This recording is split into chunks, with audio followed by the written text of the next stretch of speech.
Mabilis ang galaw ng batang si Alab habang tumatakbo sa malawak na kagubatan ng umagang yon. Kakaiba ang kanyang pagtakbo dahil minsan ay maging ang mga kamay niya ay ginagamit na rin niya na para bang isa siyang mabangis na hayop.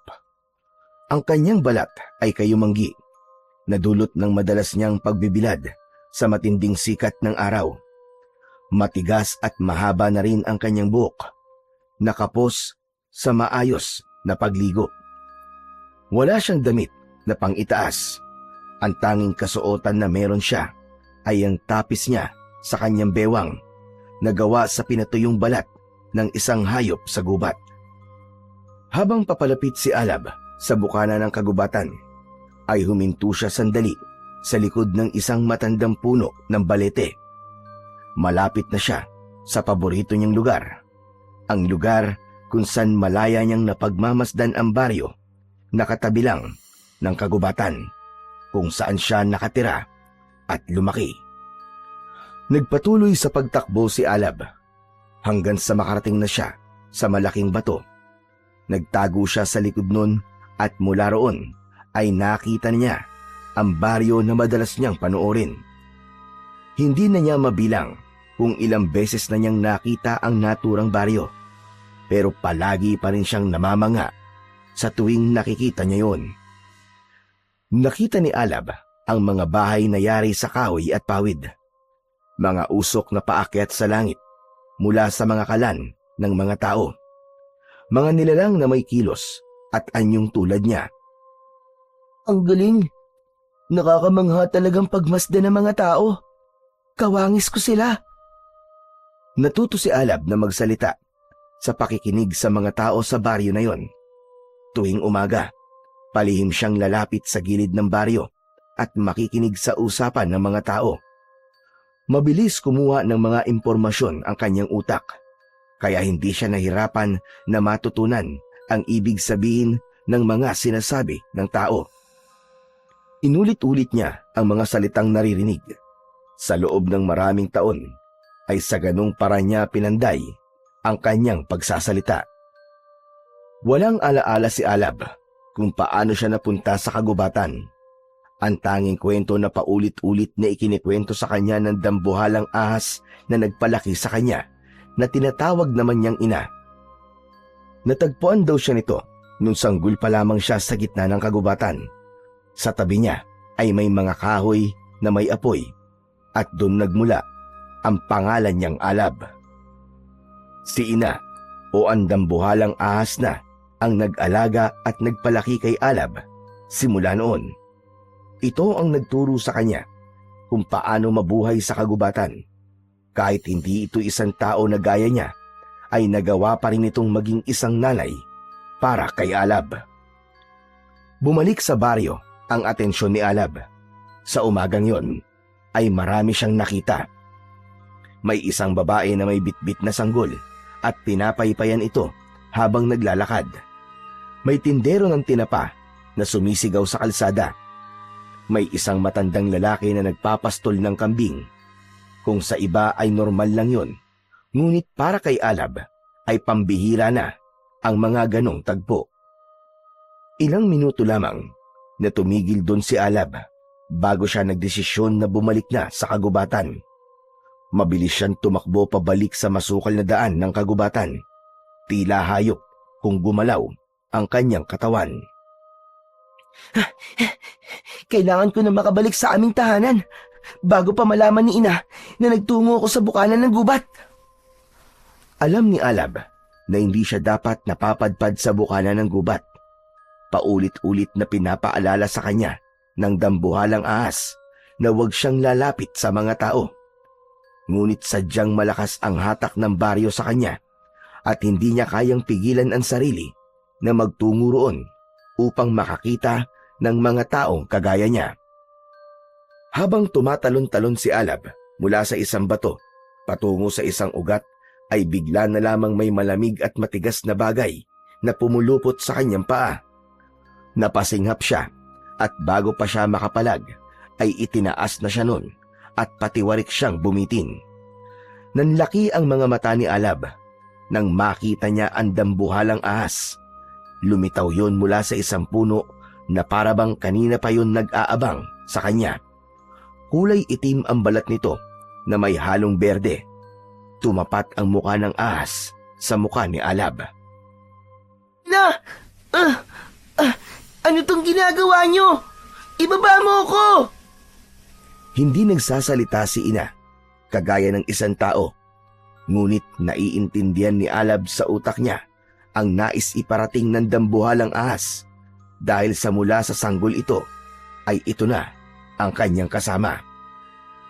Saan ka ba nanggaling, Alab? Magsabi ka sa akin ng katotohanan. Naghanap lang po ako ng makakain. Hindi agad sumagot si ina. Tinitigan nito ang mga mata niya habang lumalabas-labas pa ang dila nito na parabang inaalam nito kung nagsasabi siya ng totoo o hindi. Nakita kita. Napapunta ka sa bukana ng kagubatan. Napakurap si Alab. Wala siyang naisagot. Bigla na lang pinakawalan ni ina ang paa ni Alab at bumagsak siya sa lupa. Napaigik naman si Alab nang unang tumama ang ulo niya pero agad siyang tumayo. Hindi ba't paulit-ulit ko lang sinasabi sa iyo na huwag kang magtutungo roon? Bakit ba napakatigas ng iyong ulo, Alab?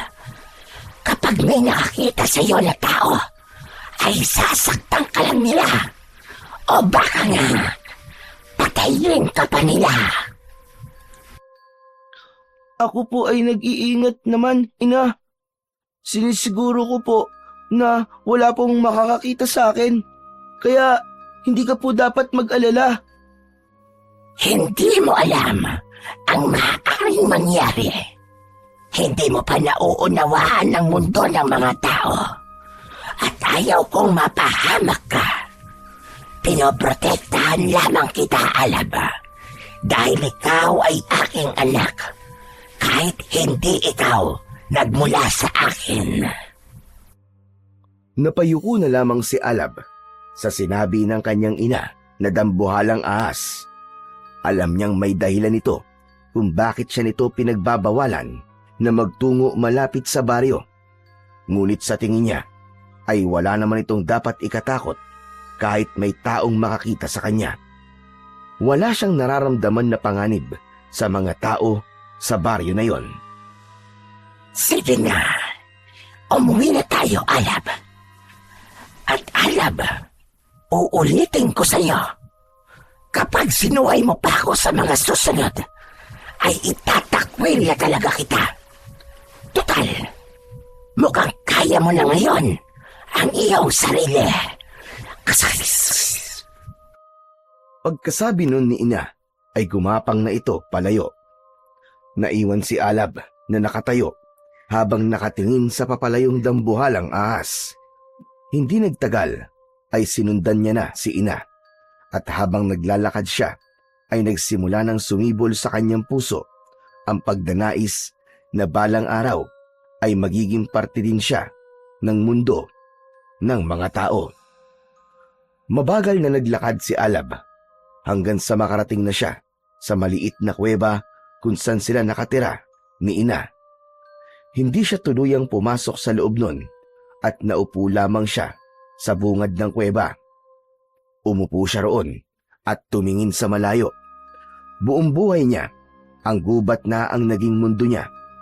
Kahit kailan ay hindi pa niya naranasan na may makausap na ibang tao. Ano kaya pakiramdam na nakikipaglaro sa ibang bata na kagaya ko? Pumikit siya at tumakbo sa isip niya na gaya ng ibang bata ay may suot siyang maayos na damit at tsinelas. Tumatakbo kasama ang mga ito at nakikipagkwentuhan ng mga kung ano-anong bagay. Bumukas ang mata ni Alab nang maramdaman niya ang presensya ni ina. Nakita niya itong gumagapang palapit sa kanya. Tumabi ito kay Alab habang nakataas ang ulo nito at diretsong nakatingin sa kanya. Alam kong nagtatampo ka dahil sa mga nasabi ko sa iyo kanina. Hindi naman. Naiintindihan ko na ayaw niyo lang ako mapahamak, ina. Hindi kita pinipigilang makita ang mundo. Pinipigilan lang kitang masaktan ng mga tao. Ayokong mapahamak ka, Alab. Pero, bakit naman nila ako sasaktan? Kung wala naman akong ginagawang masama. Dahil hindi ka nila maiintindihan. Dahil hindi ka nila katulad. At sa mga mata ng tao, ang kakaiba ay panganib. At kapag sinaktan ka nila, baka may magawa kong hindi dapat. At ayokong dumating tayo sa puntong yon. Hindi na nagsalita si Alab. Ibinalik niya ang tingin sa malayo. Maya-maya ay nagpaalam sa kanya ang dambuhalang ahas dahil anito ay maghahanap pa ito ng pagkain. Matapos yun ay gumapang na si ina palayo kay Alab. Kung hindi ako kabilang sa mundo ng tao, at hindi rin ako ganap na bahagi ng mundo ng mga hayop dito sa gubat, saan ako nababagay? Walang sumagot sa kanya, kundi ang mga huni ng ibon sa paligid. Isang malalim na paghinga ang pinakawalan niya. Naisip niya na sana ay hindi na lamang niya natuklasan ang baryo na nasa labas ng gubat, nang sa gayon ay hindi na siya nagtatanong sa mga bagay na sa tingin niya ay wala namang kasagutan. Isang umaga, umakyat si Alab sa isang mataas na puno ng mangga. Nahitik na hitik sa bunga. Umupo siya sa matibay na sanga at inabot ang isang hinog na bunga ng mangga at agad niya yung kinagatan. Matapos yun, ay lumipat siya sa isa pang sanga. Mabilis at magaan ang kilos niya na para bang isa siyang unggoy na naglalaro lamang sa itaas ng puno. Habang isa-isa niyang pinipitas ang mga bunga, ay bigla siyang napahinto nang may narinig siyang kaluskos sa ibaba. Mabilis siyang gumapang sa dulo ng sanga at tumingin sa ibaba. Napasinghap siya nang makita ang isang batang lalaki na sa tingin niya ay kaedad lamang niya. Nakasuot ito ng marumi at may hawak itong maliit na patpat. Itim? Itim! Nasaan ka na ba, Itim? Umuwi ka na, kambing ka! Ang tigas ng ulo mo! Tumiim ang mga mata ni Alab sa bata. Sa unang pagkakataon, ay noon lang siya nakakita ng tao ng ganun kalapit. Pinag-aralan niya ang itsura ng bata. Mas mapusyaw ang kulay ng balat nito kumpara sa kanya. Itim! Itim, halika na! Huwag ka na magtago! Itim! Nanatiling tahimik si Alab sa itaas ng puno ng mangga habang sinusundan ng tingin ang batang lalaki. Nang tumayo ang batang lalaki sa ilalim ng punong kinaroroonan niya, ay isang pilyong ngiti ang gumuhit sa kanyang labi. Dahan-dahan siyang kumuha ng maliit na bunga ng mangga at ibinato niya yon sa batang lalaki na nasa ibaba. Tumama naman yon sa ibabaw ng ulo ng bata. Mabilis na nagtago si Alab sa makapal na dahon bago siya makita nito. Tumingala ang bata habang nagkakamot ng ulo. Bakas sa mukha nito ang pagtataka. Hindi nagtagal ay muling luminga sa paligid ang batang lalaki. Hindi pa nakontento si Alab at muli siyang kumuha ng isa pang maliit na bunga. Muli niyang binato ang bata at sa pagkakataong yon ay sa balikat naman ito tinamaan. Aray ko! Ano ba yun? Sino ba yung babato sa akin? Sandali. Hindi kaya pinaglalaroan ako ng mga engkanto? Naku po! Matapos yun, ay malaki ang mga hakbang na naglakad palayo ang bata. Naramdaman ni Alab ang takot nito, kaya hindi niya napigilan ang mapahagalpak ng tawa. Ang saya palang paglaruan ng mga tao. Nakakatawa sila. Tumuon ang pansin ni Alab sa batang naglalakad palayo. Hindi niya maintindihan, ngunit tila may boses sa loob ng utak niya ang nag-uutos sa kanya na sundan niya ang batang lalaki. Mabilis siyang bumaba ng puno at maingat ang bawat takbang na sinundan niya ang bata. Biyasa na siya sa ganong taktika ng paglalakad dahil yun ang madalas niyang gawin sa tuwing nanguhuli siya ng baboy ramo sa gitna ng gubat. Sinundan ni Alab ang bata mula sa medyo malayong distansya. Hindi siya makalapit dito dahil naalala niya ang sinabi ni ina na sasaktan o papatayin siya ng mga tao kapag nakita siya ng mga ito. Maya-maya pa ay huminto ang batang lalaki. Luminga ito at muling sumigaw. Itim!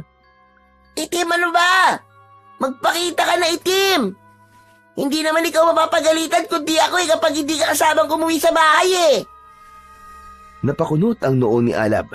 Hindi niya alam kung sino o ano ang itim na tinatawag ng bata, pero alam niya na may hinahanap ito. Nang muling maglakad ang bata, ay sinundan pa rin ito ni Alab. Ngunit makalipas ang ilang sandali, ay napahinto ang bata. Nalaman niya na may isang may kalakihang baboy ramo ang nasa harapan nito. Naglalaway ang baboy ramo at sa itsura nun ay alam na kagad ni Alab na nais nitong atakihin ang bata. Nya! Lumayo ka sa akin! Matapang ako! Sige ka! Kayang-kaya kitang suntukin sa muka! Sa kabila ng mga sinabi ng bata, ay naramdaman pa rin ni Alab ang takot dito. Biglang sumugod ang baboy ramo sa bata. Napaatras ang batang lalaki, pero natapakan nito ang isang bato na naging dahilan para matumba ito at mapaupo sa lupa. Malakas itong napasigaw sa labis na takot. Hindi na nagdalawang isip pa si Alab at lumabas na siya sa kanyang pinagtataguan. Tumakbo siya at lumundag. Iniharang niya ang sarili niya sa bata. Ibinuka niya ang kanyang mga braso at mga kamay at umangil siya na parang isang mabangis na hayop. Tila nasindak naman ang baboy ramo sa ginawa niya. Huminto ito sa pagsugod at tila nagkaroon ito ng alinlangan. Malakas na ipinadyak ni Alab ang kanyang mga paa sa lupa habang patuloy siya sa pag-angil. Hanggang sa umatras na nga ang baboy ramo at tumakbo palayo. Nang makasiguro siya na wala na ang baboy ramo, ay saka siya humarap sa batang lalaki. Nakita niya ang hilakbot sa mukha nito at nagulat siya nang biglang sumigaw ng napakalakas ang batang lalaki. Pakiramdam ni Alab ay nabulabog ang lahat ng hayop sa gubat sa lakas ng sigaw ng bata. Mabilis na lumapit si Alab sa bata.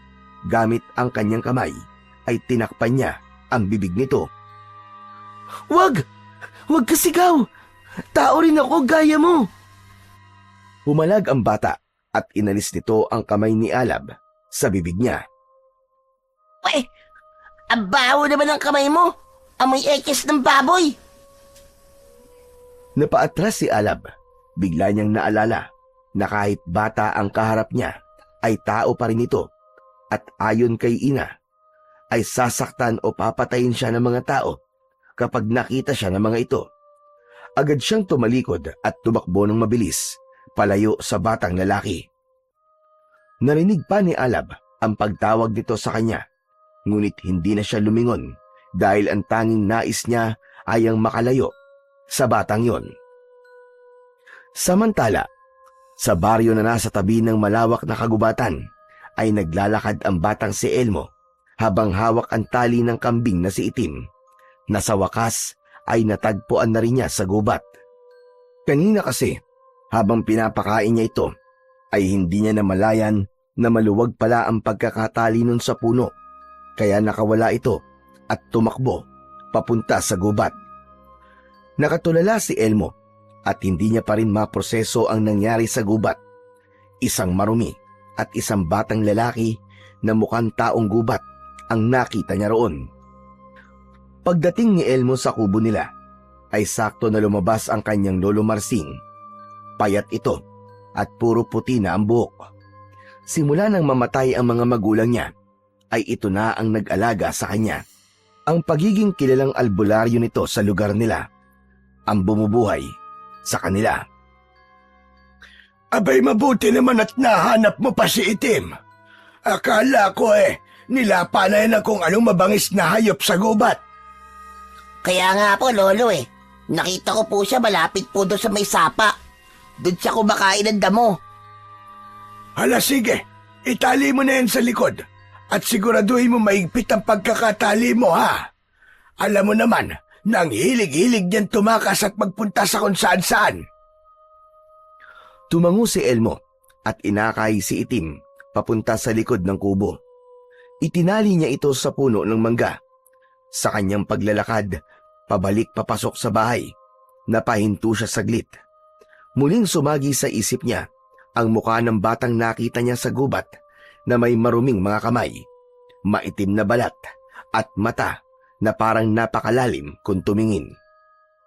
Pagpasok ni Elmo sa loob ng kubo, ay kumuha siya ng baso at uminom ng malamig na tubig mula sa tapayan. Si Lolo Marsing naman ay abala sa pag-aayos ng kanilang tanghalian. Inihain nito ang niluto nitong tinolang manok na may papaya at dahon ng sili. Amoy pa lang nun ay nakaramdam na si Elmo ng gutom. Habang kumakain sila, ay hindi na napigilan pa ni Elmo ang magtanong. Lolo, may tanong lang po ako. Meron po bang nakatira sa gubat? Aba, syempre meron. Mga hayop, mga baboy ramo, bayawak, at kadalasan, mga ahas. Bakit po natanong? Ang ibig ko po sabihin, Lo, ay kung meron po bang nakatirang tao doon. Ba, imposible yun. Walang matinong taong titira sa gubat. Sabi ng matatanda, maraming engkanto at lamang lupa roon. Kaya nga, bihira ang pumapasok doon. At baka mamaligno. Hindi ba si Kaloy, natatandaan mo, na nangahoy doon sa gubat, ay hindi na nakabalik? Ang sabi, pinakain daw yun ng itim na bigas ng mga engkanto at doon na siya nakatira sa mundo ng mga engkanto ngayon. Napayuko si Elmo at nagpatuloy sa pagkain. Gusto pa sana niyang sabihin ang batang nakita niya at kung paano siya nito iniligtas sa isang mabangis na baboy ramo. Pero pinili niyang wag na lang yun sabihin sa lolo niya at baka hindi rin siya nito paniwalaan.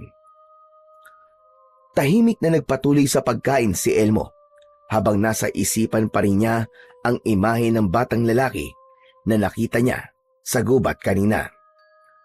Isang gabi, sa loob naman ng kuweba ay kumakain si Alab ng inihaw na isda, habang si Ina ay nasa isang sulok at pinapanood ang pagkain niya. Sa gitna ng pagmuya ni Alab ay natigilan siya at napatulala sa kawalan nang bumalik sa kanyang alaala ang batang lalaki na iniligtas niya kanina mula sa isang baboy ramo. Parang may iniisip ka, Alab. Ano't natigilan ka sa iyong pagkain? Shhh!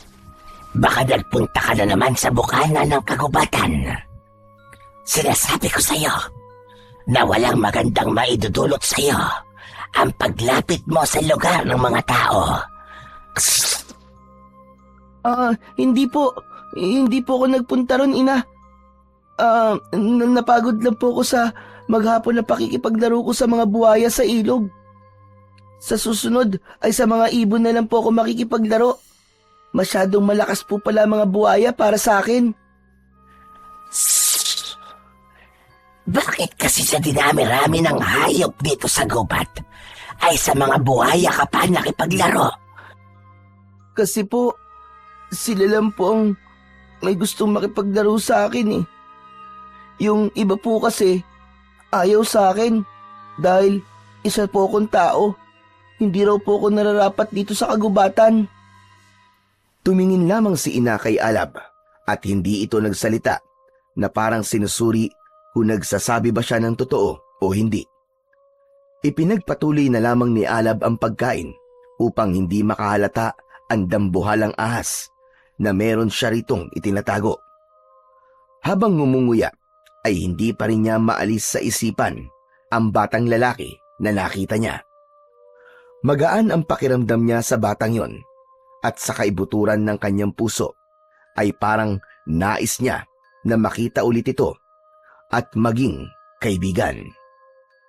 Maaliwalas ang umaga na yon sa kagubatan habang naglalakad si Alab.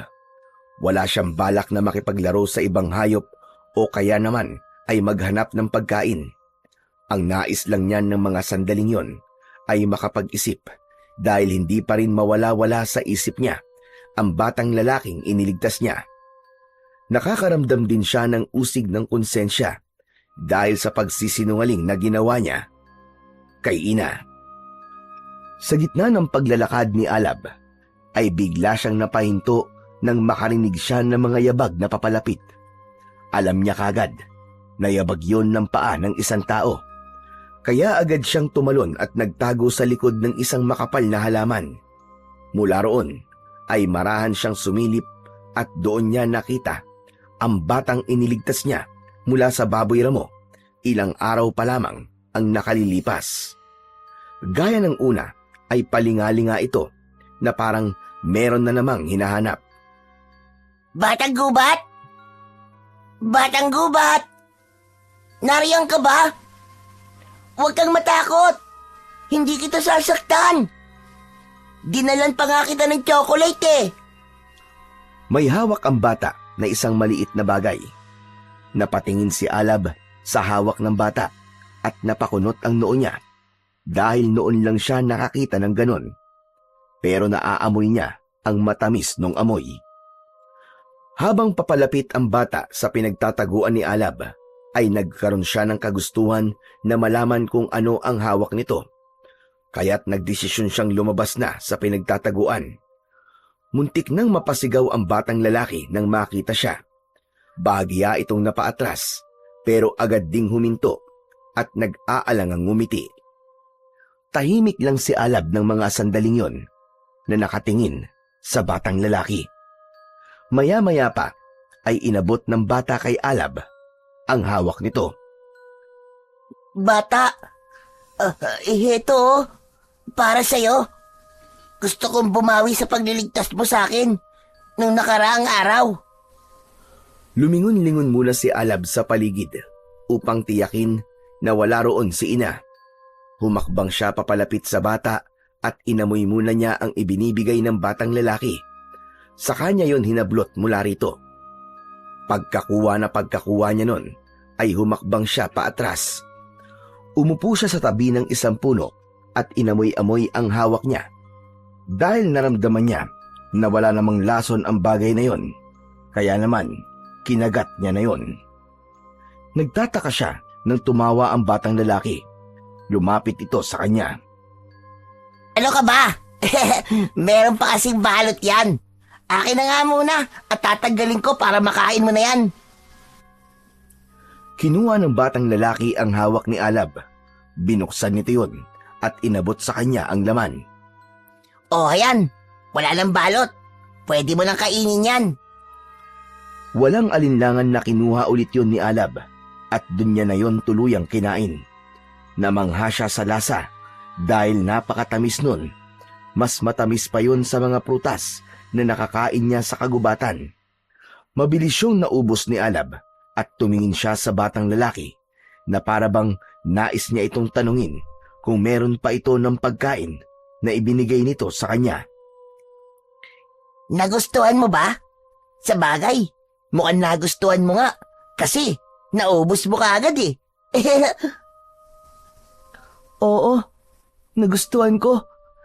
Masarap, matamis. Chocolate ang tawag dyan. Masarap talaga yan, syempre. Ano? Chocolate? Marunong ka palang magsalita? Oo, natuto ko sa pakikinig sa mga tao sa baryo. Teka, ano nga pala ang pangalan mo? Ako ang pangalan ko, Elmo. Inilahad ni Elmo ang isang kamay nito kay Alab. Tumingin lang si Alab sa kamay nito dahil hindi niya alam kung bakit nito yon ginawa. Inilapit niya ang ilong niya sa kamay ni Elmo at bigla niya yung kinagat. Aray! Hala, bakit mo ako kinagat? Ano bang dapat kong gawin sa kamay mo? Hindi mo dapat kinakagat ang kamay. Gusto ko lang naman makipag-shake hands sa'yo eh. Napakunot ang noo ni Alab. Hindi pa rin niya lubos maunawaan ang ibig sabihin ni Elmo. Kinuha ni Elmo ang kamay ni Alab at hinawakan nito yon gamit ang isa nitong kamay. Napangiti si Alab nang marahang iginalaw ng taas baba ni Elmo ang mga kamay nila. Ganito, shake hands. Ganyan namin binabati ang bagong kaibigan. Ano na nga pala ulit ang pangalan mo? Alab. Ako si Alab. Alab? Parang apoy ah. Ang astig naman ang pangalan mo, Alab. Napatingin si Alab sa kamay ni Elmo na magkahawak. Mas lalong lumaki ang ngiti ni Alab at sa oras na yon ay napagtanto niyang mali si ina tungkol sa mga tao. Wala siyang panganib na nararamdaman kay Elmo. Bagkus ay napakagaan pa nga ng kanyang pakiramdam sa batang yon. Simula ng araw na yon ay naging mas masaya na ang buhay ni Alab sa gubat dahil halos araw-araw na siyang pinupuntahan doon ni Elmo. Sa tuwing naririnig ni Alab ang pagtawag sa kanya ni Elmo, ay agad siyang lumalabas ng may ngiti. Tinuruan ni Elmo si Alab na maglaro. Nagsimula sila sa habulan at umiikot-ikot sila sa mga puno habang nagtatawanan. Si Alab, na mas mabilis dahil sa kanyang matalas na pakiramdam at kasanayan sa kagubatan, ay palaging nananalo. Pagkatapos ng habulan, ay naglaro naman sila ng tagu-taguan. Si Elmo ay mahilig magtago sa likod ng puno o kaya ay sa mga makakapal na halaman. Si Alab naman ay ginagamit ang talas ng kanyang pandinig at pangamoy, kaya lagi niyang natutuntun si Elmo. Isang umaga, dumating si Elmo na may dalang plastik. Umupo silang dalawa sa nakausling ugat ng isang matandang puno. Oh, Alab, may dala akong tinapay para sa'yo ha. Alam kong hindi ka pa nakakakain ito eh, kasi wala namang panaderya dito sa gubat. At syempre, nagdala ko ng paborito mong chocolate. Chocolate? Oo, paborito ko nga yan. Oo, chocolate uli. Alam kong yan ang paborito mo eh. Pero wag kang masyadong matakaw dyan ha. Kasi mabubulok ang ngipin mo. Agad na kinuha ni Alab ang mga pagkain na dala ni Elmo para sa kanya. Inuna niya ang tsokolate na talagang nagustuhan na niya ang lasa. Habang kumakain siya, ay tahimik lang siyang pinapanood ni Elmo. Hanggang sa sandaling yon, ay hindi pa rin makapaniwala si Alab na meron na siyang kaibigan na isang tao. Isang hapon, magkatabing nakaupo sina Alab at Elmo sa isang matibay na sanga sa itaas ng isang puno ng mangga, habang kumakain ng hinog na mangga. Bakit pala sa gubat ka nakatira, Alab? Wala ka bang pamilya? Napahinto sa pagkagat si Alab. Dahan-dahan siyang napatingin kay Elmo. Noon lang niya narinig ang salitang pamilya. At sa tagal niyang nakikinig sa pagsasalita ng mga tao sa baryo, ay hindi pa niya yon narinig kailanman. Pamilya? Ano ang pamilya? Hindi mo pala alam? Ang pamilya, sila yung mga taong nag-aalaga sa'yo. Yung kasama mo sa bahay nyo. Meron yung nanay, tatay, ate, kuya, lolo at lola. Ang meron lang ako, si ina. Isa siyang dambuhalang ahas.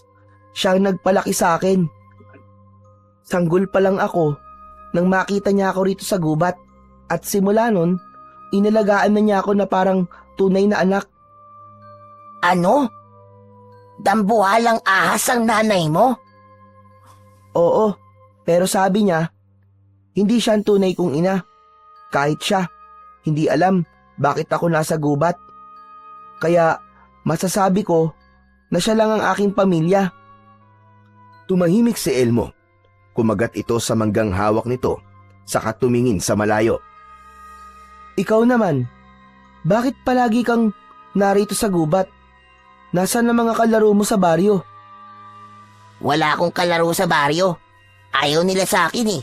Lagi nila akong tinutokso kasi lampa ko. Kapag nag-aabulan kami madalas akong madapa. Tinatawanan nila ako, imbis na tulungan. Palagi nila akong inaaway. Bakit ka nila inaaway? Nagkibit balikat si Elmo, saka tumingin kay Alab na may konting lungkot sa mata. Hindi ko rin alam eh. Pero okay lang yun. Kasi ngayon, may kalaro na ako. At ikaw yun. Masaya ako kapag kasama kita. Kasi hindi mo ako inaaway o tinutokso kapag nadadapa ako. Hindi agad nakapagsalita si Alab. Parang may mainit na hangin na dumaan sa dibdib niya. Isang damdaming hindi niya alam kung ano. Hindi siya sanay sa ganon. Sanay siyang mag-isa. Sanay siya sa katahimikan at sanay siya na si Ina lang ang kanyang nakakausap. Masaya rin ako kapag kasama kita, Elmo. Ngumiti si Elmo. Maya-maya pa ay tumingala ito sa langit, sabay tingin kay Alab. O sige, Alab. Kailangan ko nang umuwi eh. Hahanapin na ako ni Lolo Marsing. Baka mapalo na naman ako nun kapag dalaman niya na nagpunta ako rito sa gubat. Babalik ka pa naman, di ba? Oo naman. Kapag may pera ulit ako, bibili ako ng tsokolate para madalhan kita sa susunod. Tumango si Alab. Sabay silang bumaba sa puno. Pagkababa nila ay kumaway pa si Elmo sa kanya bago ito tuluyang tumakbo palayo. Hindi gumalaw si Alab. Nakatayo lang siya ron at pinagmasdan ang papalayong si Elmo. May kung anong bigat sa dibdib niya habang unti-unting naglalaho si Elmo sa kanyang paningin. Ayaw niya pa sanang matapos ang araw na yon at gusto pa niyang makasama ng mas matagal ang kaibigan. Ngunit wala siyang magagawa dahil kailangan na nitong bumalik sa baryo. Nang mawala si Elmo sa paningin ni Alab, ay nagsimula na siyang maglakad pauwi sa kuweba kung saan siya nakatira. Pagdating sa kuweba ay nagulat siya nang salubungin siya ni Ina at mabilis nitong piniluputan ang buo niyang katawan. Naramdaman niya ang malamig na katawan ng dambuhalang ahas. Tumapat ang mukha nito sa mukha ni Alab at agad niyang naramdaman ang galit sa mga mata nito. Ina! Ina, pakawalan mo ako! Umamin ka sa akin, Alab. Nakipagkita ka ba sa tao? Hindi. Hindi, Ina. Bakit naman ako makikipagkita sa tao? May naaamoy akong tao sa'yo, Alab. Huwag kang magsinungaling sa akin. Hindi makatingin ng diretso si Alab kay Ina. Alam niya na kapag tumingin siya sa mga mata nito, ay malalaman nito na hindi siya nagsasabi ng totoo. Mas lalong humigpit ang paglingkis nito sa kanya. Bahagyang nahirapan sa paghinga si Alab. Lumalabas na ang pagiging tao mo. Marunong ka nang magsinungaling. Hindi kita tinuruang magsinungaling, Alab. Hindi. Maniwala ka sa akin, Ina. Hindi ako nakikipag-usap o nakikipagkita sa mga tao. Dahil gaya ng sabi nyo, sasaktan at papatayin nila ako kapag nakita nila ako. Sandaling tumahimik si Ina. Tila sinusuri nito ang bawat salitang lumalabas sa bibig ni Alab. Ramdam ni Alab ang malamig na paghinga ng dambuhalang nilalang sa kanyang leeg. Siguraduhin mong totoo ang sinasabi mo. Kapag nalaman kong nagsisinungaling ka, ay talagang itatakwil na kita, Alab. Pagkatapos nun, ay lumuwag na ang pagkakalingkis ng dambuhalang ahas kay Alab hanggang sa tuluyan na siya nitong pinakawalan. Napaupo si Alab sa lupa habang humihingal at pinagpapawisan. Gumapang palabas ng kuweba si ina at naiwan si Alab doon ng mag-isa. Nanginginig pa rin siya sa takot dahil akala niya ay malalaman na ni ina ang ginagawa niyang pakikipagkita sa isang tao. Naisip niya na dapat ay maging mas maingat siya sa susunod.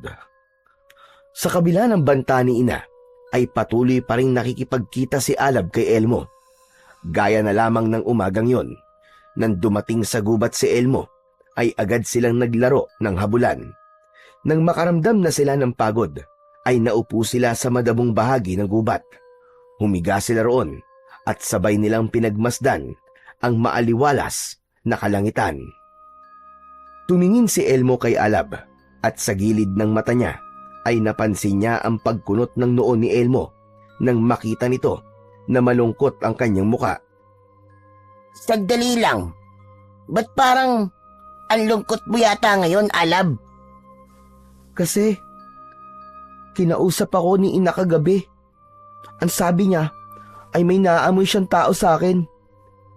Nakakahalata na siya, Elmo, na nakikipagkita ako sa isang tao. Hindi ba dambuhalang ahas ang tinatawag mong ina? Ibig sabihin, nagsasalita siya? Hindi siya nagsasalita gaya ng tao, pero naiintindihan ko siya. Parang naririnig ko sa loob ng utak ko ang bawat sinasabi niya. Sa bagay, hindi naman imposible. Lumaki ka nakasama mo siya eh. Pero bakit kaya niya pinagbabawalang makipagkita sa mga tao? Tao ka rin naman, di ba? Sabi niya, baka daw saktan o kaya patayin ako ng ibang tao kasi iba ako. Hindi mo kagaya na lumaki ng normal. May punto naman ang ina mo. May mga tao talaga na ganyan. Kapag may nakita silang kakaiba ay agad na natatakot. Agad silang nanghuhusga. Kahit hindi naman nila kilala, iniisip na nila kagad na masama. Hindi agad nakasagot si Alab sa sinabing yun ng kaibigan niyang si Elmo.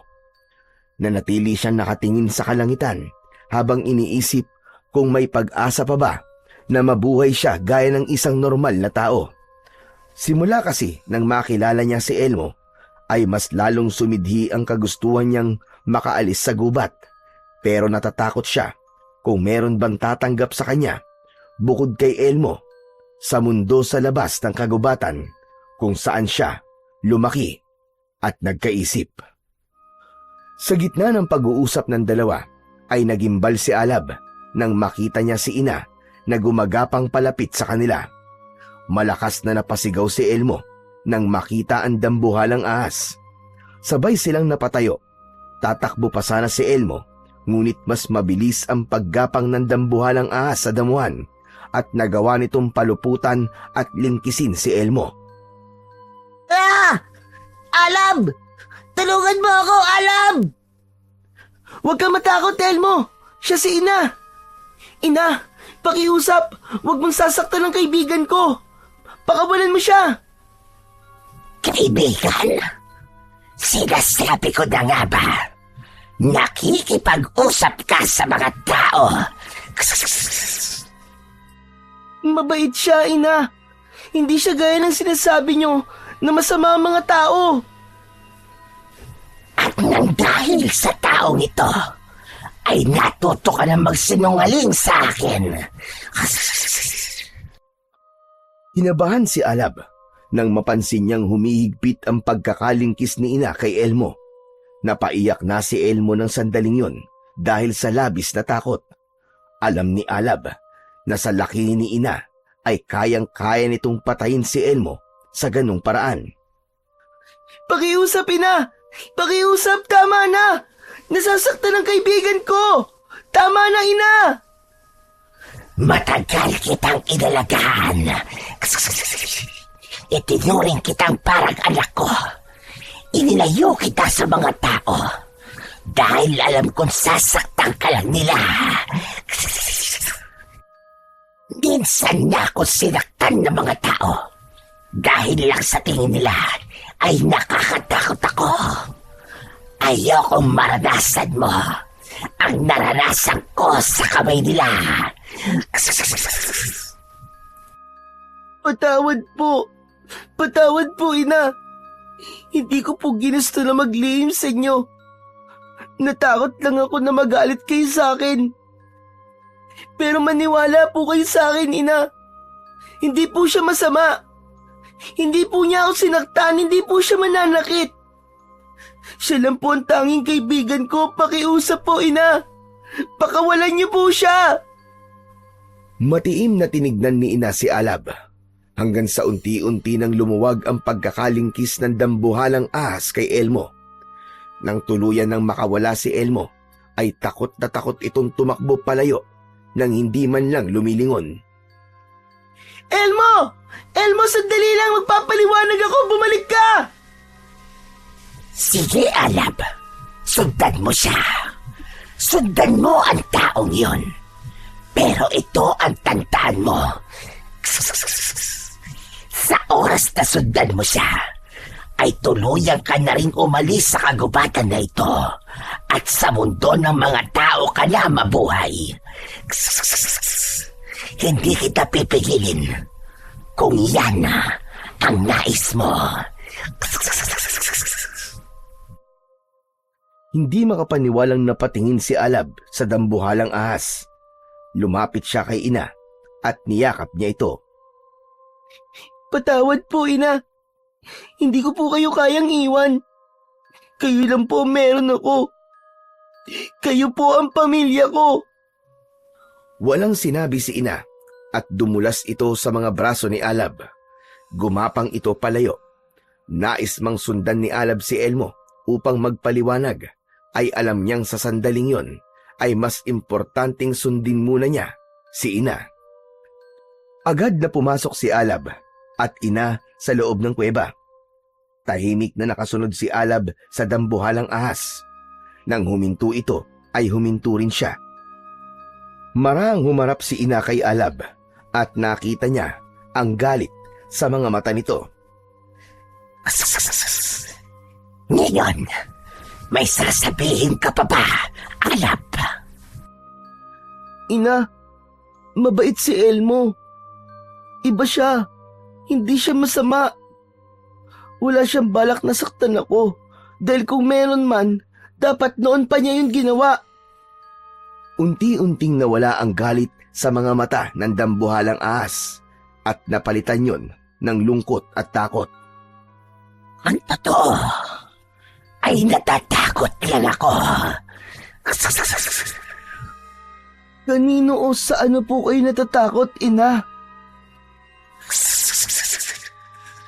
Natatakot ako na baka kapag napalapit ka sa mga tao, ay iwanan mo na ako ng tuluyan. Alam mo kahit hindi ka nang galing sa akin, ay itinuring kitang parang tunay ko ng anak. Alab, mahal na mahal kita bilang anak ko. At magiging masakit para sa akin kung darating ang araw na mas pipiliin mong mabuhay kasama ang mga tao at lilisanin mo ang kagubatan na ito. Tumulo ang luha ni Alab. Muling bumalik sa kanya ang lahat. Ang pag-aalaga ni ina sa kanya. Ang pagbabantay nito sa kanya tuwing gabi upang masiguro na ligtas siya habang natutulog. Ang paghahanap nito ng pagkain niya at pagyakap nito sa kanya sa tuwing malamig ang panahon. Ina, naiintindihan ko po ang takot nyo. Pero hindi ko po kayo iiwan. Ikaw lang po ang pamilya ko. Nangangako po ako na kahit na anong mangyari, ay hindi kita ipagpapalit sa mga tao. Hindi muna nagsalita si ina at gumapang ito sa isang sulok ng kuweba. Ipinasok nito ang buntot nito sa isang butas at mula roon ay may kinuha itong isang patalim. Agad itong gumapang palapit kay Alab at inabot sa kanya ang patalim gamit ang buntot nito. May pagtatakaman ay kinuha pa rin yun ni Alab. Gawa sa bato ang patalim na parang pinanday yun ng maigi upang maging matulis at matalim. Para saan po to, ina? Marahil nga ay hindi ko na mapipigilan pa ang pag-usisa mo sa mundo ng mga tao dahil tao ka rin katulad nila. Hindi ko na ipagkakait sa'yo ang karapatang mamuhay na kagaya nila. Pero hiling ko lang ay manatili kang ligtas. Nakita ko ang patalim na yan sa tabi mo nung unang beses kitang nakita dito sa kagubatan. Palagi mo yang dalhin upang sa panahong kailangan mo nang ipagtanggol ang sarili mo ay meron kang sandatang magagamit. Maraming salamat po, ina. Hindi ko po kayo bibiguin. Hindi ko po hahayaan na may mangyaring masama sa akin.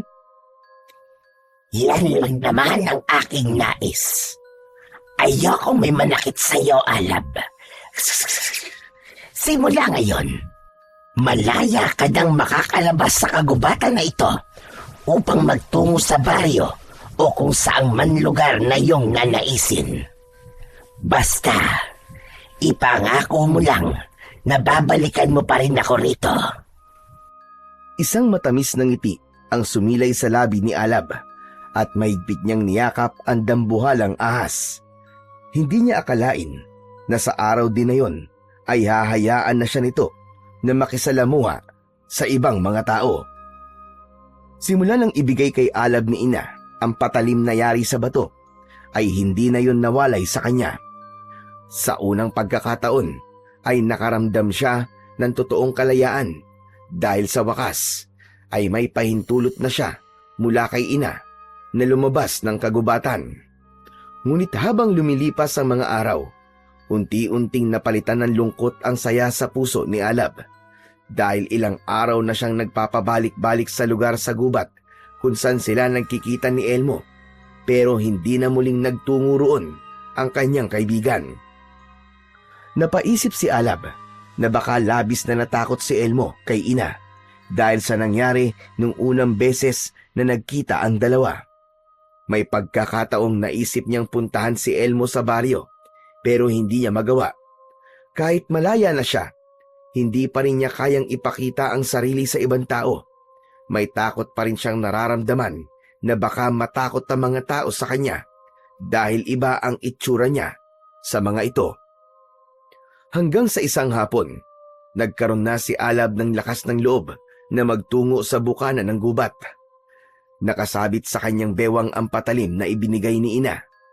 Sa bawat takbang niya papalapit sa bukana ng gubat, ay umasa siyang muli niyang masisilayan ang kaibigang matagal na niyang hindi nakikita. Huminto siya sa likod ng isang malaking bato, kung saan mula roon ay tanaw niya ang buong baryo. Matyagang naghintay si Alab sa likod ng bato. Umasa siya na anumang sandali ay makikita niya si Elmo mula roon. Tila dininig naman ng langit ang dasal niya dahil hindi nga nagtagal ay nakita niya si Elmo na naglalakad at walang kasama. Lumabas si Alab sa likod ng bato at paulit-ulit na kumuway kay Elmo. Nang makita siya nito, ay agad itong lumapit sa kanya. Mabilis namang pumasok sa kagubatan si Alab dahil natatakot pa rin siyang may ibang taong makakita sa kanya. Maya-maya pa ay huminto siya at humarap kay Elmo. Sa wakas, nagkita rin tayo muli, Elmo. Alam mo bang pinayagan na ako ni ina na makipagkita sa'yo? Pasensya ka na rin pala kung nilingkis ka niya nung unang nagkita kayo. Wala yun, Alab. Ang importante naman buhay pa rin ako. Saka, masaya ako na binigyan ka na ni ina ng kalayaan. Pero bakit hindi ka na bumalik dito sa gubat? Natakot ka ba dahil kay ina? Isa yun sa dahilan. Pero, meron pang isang dahilan. Ano pa yung isang dahilan? Alam mo kasi, Alab, may mga aswang na sumasalakay sa baryo namin. Kaya pinagbabawalan na ako ni Lolo Marsing na lumabas kahit sa umaga. Marami na silang napatay, Alab. Halos gabi-gabi sila nagpupunta sa baryo para lang mambiktima ng mga tao. Aswang? Ano ba yung aswang? Isa ba yung mabangis na hayop? Hindi, Alab. Hindi sila hayop. Pero hindi rin sila tulad dating tao. Kakaiba sila. Malalakas at mabibilis sila. Sa umaga, normal na tao ang itsura nila. Pero pagsapit ng gabi, ay kaya nilang magpalit ng anyo. Para silang mga halimaw, Alab. At ang pagkain nila ay tayong mga tao. Ha? Bakit hindi nilang labanan ng mga tao ang mga aswang? Madali lang sabihin yan, Alab. Pero napakahirap gawin. Tulad na sinabi ko, malalakas sa mga aswang, Alab. Mas malakas kesa sa mga tao. Kaya takot na mga tao sa kanila. Kaya ang magagawa lang namin ay yung magtago sa gabi. Dahil tuwing gabi lang naman sila umaatake. Sumulyap si Elmo sa direksyon ng baryo. Bakas sa mukha nito ang labis na pag-aalala. O sige, Alab. Kailangan ko nang bumalik. Kapag nawala ako ng matagal, baka mapagalitan na naman ako eh. Kapag natigil lang pagsalakay ng mga aswang, ay saka na lang ulit ako makikipagkita at makikipaglaro sa'yo, ha? Hindi na nakasagot pa si Alab sa sinabing yun ng kaibigan niyang si Elmo. Pinanood na lang niya ito habang naglalakad papalayo, pabalik sa baryo. Napansin niyang mas mabigat ang hakbang nito kaysa sa dati. Hindi na iwasan ni Alab ang makaramdam ng kaba at takot para sa maaaring mangyari sa kaibigan niya at sa mga tao sa baryo dahil sa mga aswang na sinasabi nito. Kinagabihan, habang nakahiga si Alab sa nakalatag na mga dahon sa loob ng kuweba, ay hindi siya mapakali. Siya lang ang mag-isa ron dahil si ina ay umalis upang maghanap ng makakain ito. Sa isip ni Alab ay paulit-ulit na pumapasok ang mga salita na sinabi ni Elmo kanina tungkol sa mga aswang. Hindi siya makapaniwala na may mga ganong uri ng nilalang na mas malakas sa mga tao. Hindi pa man siya nakakakita ng nilalang na tinatawag na aswang, ay natatakot na kagad siya sa mga yon. Hanggang sa bumangon si Alab at tahimik na lumabas ng kuweba. Hindi siya sigurado kung tama ang gagawin niya. Pero hindi niya kayang matahimik hanggat hindi niya nalalaman kung ligtas ba ang kanyang kaibigang si Elmo.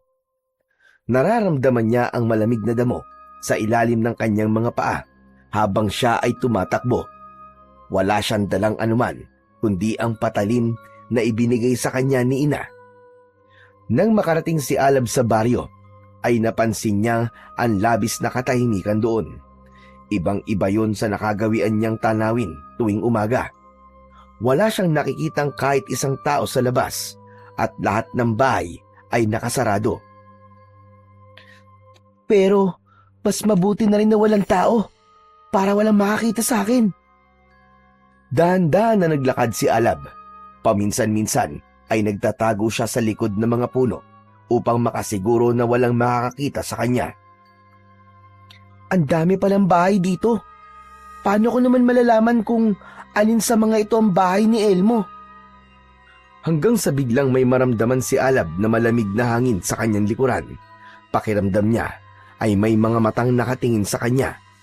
Marahan siyang lumingon at nang hilakbot siya nang makita niya ang isang nilalang na nakatayo ilang di pa lamang ang layo sa kanya. Sa una, para itong isang tao kung titignan, ngunit agad na napansin ni Alab ang mapupula nitong mga mata na parang nagliliyab sa dilim. Ang balat nito ay kulay itim.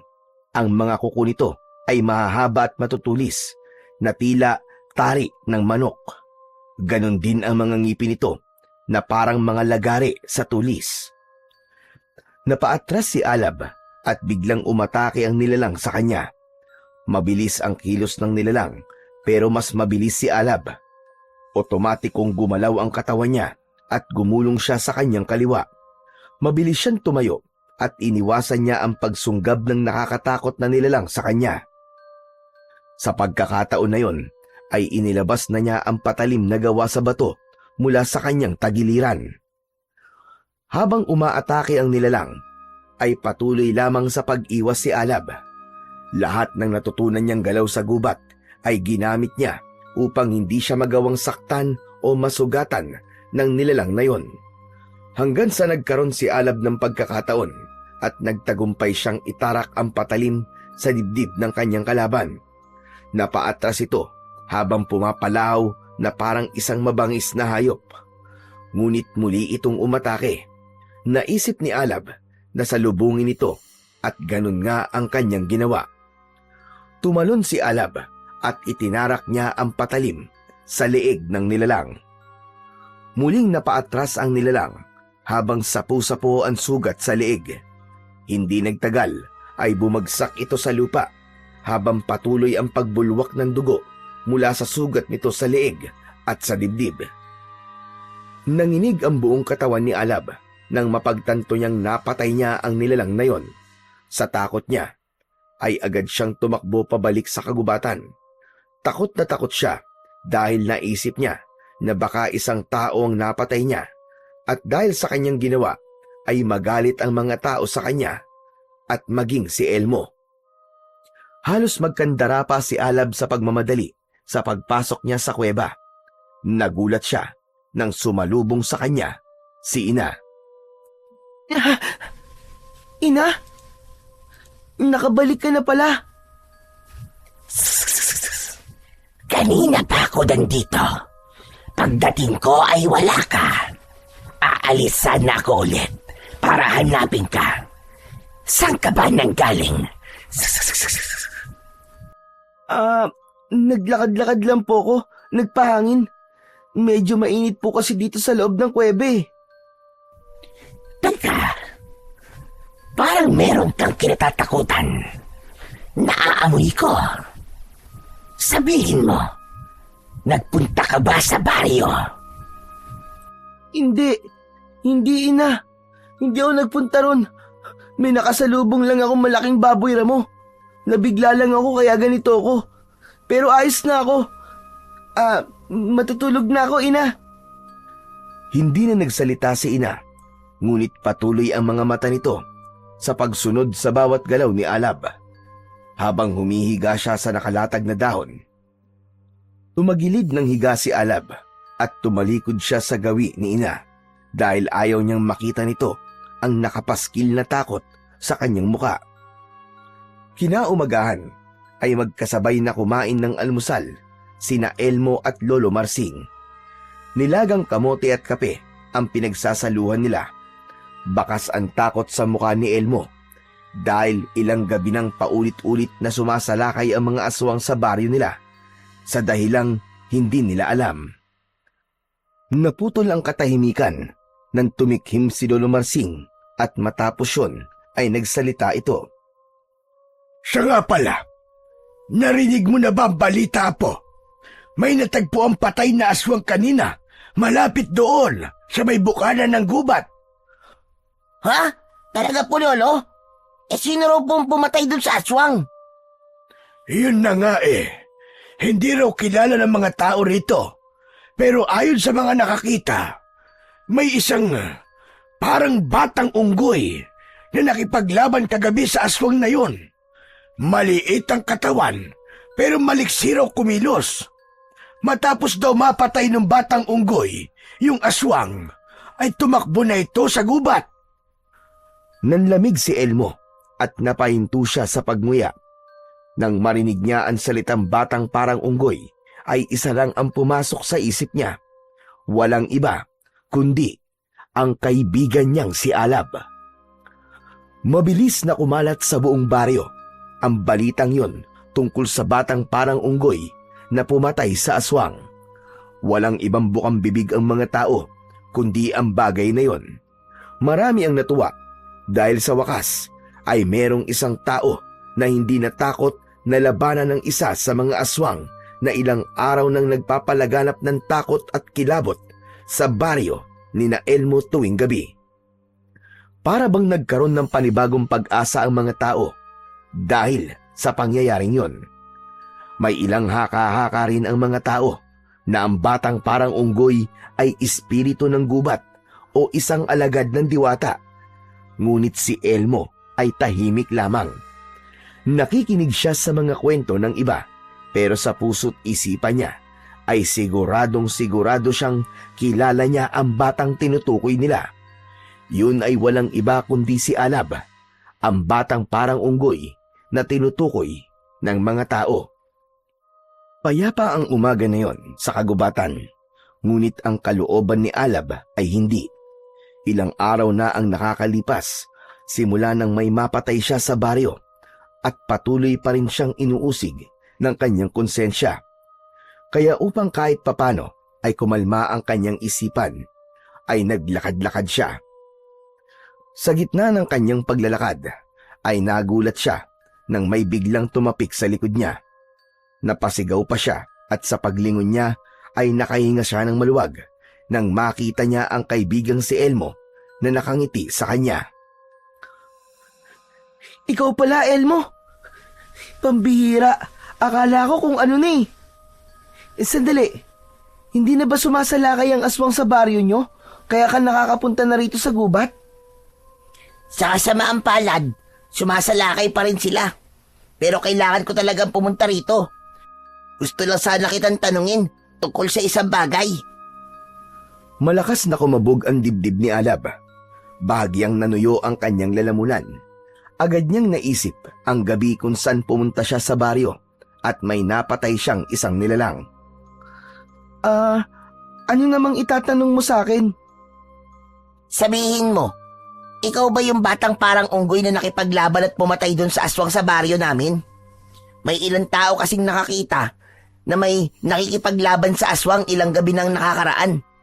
Malakas kasi ang kutob ko na ikaw yun eh. Oo, ako nga yun.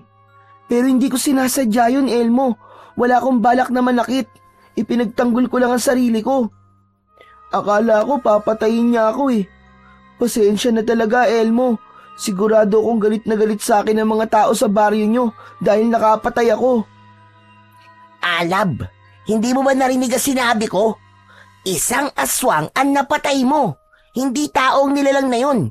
Kaya wala kang dapat na ihingi ng tawad. Napakurap si Alab. Parang may biglang liwanag na lumitaw sa loob ng dibdib niya. Ang totoo nga niyan, Alab, binigyan mo ng pag-asa ang mga tao sa baryo namin. Dahil sa wakas, may lumaban na sa mga aswang. May pumatay sa isa sa mga halimaw na paulit-ulit na nananakot sa amin. At ikaw yun, Alab. Ikaw! Teka, hindi ba galit ang mga tao sa akin? Aba, hindi sila galit sa'yo. Ang totoo nga niyan eh, gusto ka nilang makilala eh. Ang tingin nila sa'yo ay isang bayani. Ano kaya kung sumama ka sa akin sa baryo para makilala ka nila? Umiling si Alab sa sinabi ng kanyang kaibigang si Elmo habang may kaba pa rin sa kanyang mga mata. Hindi, pasensya na, Elmo. Hindi pa ako handa eh. Hindi pa sa ngayon. O sige, naiintindihan ko. Pero Alab, maraming salamat talaga ha. Hindi mo alam kung gaano kalaking bagay ang nagawa mo. Hindi lang para sa akin, kundi para sa aming lahat. Ngumiti si Alab. Isang masarap na pakiramdam ang sumiksik sa kanyang dibdib. Hindi niya akalain na ganun pala kasarap ang tumulong sa kapwa niya tao. Masayang naglakad si Alab pabalik sa kuweba. Kakaiba ang sigla niya matapos niyang malaman kay Elmo ang reaksyon ng mga tao sa pagkakapatay niya sa aswang. Wala na ang bigat sa dibdib niya sapagkat alam niya na natulungan pa niya ang mga tao sa baryo dahil sa kanyang ginawa. Pagdating naman ni Alab sa kuweba ay naroon si Ina na nagpapahinga at mukhang busog na busog. Agad siyang lumapit dito at sandali niya itong niyakap. Bakit parang ang saya mo yata ngayon, anak? May maganda bang nangyari?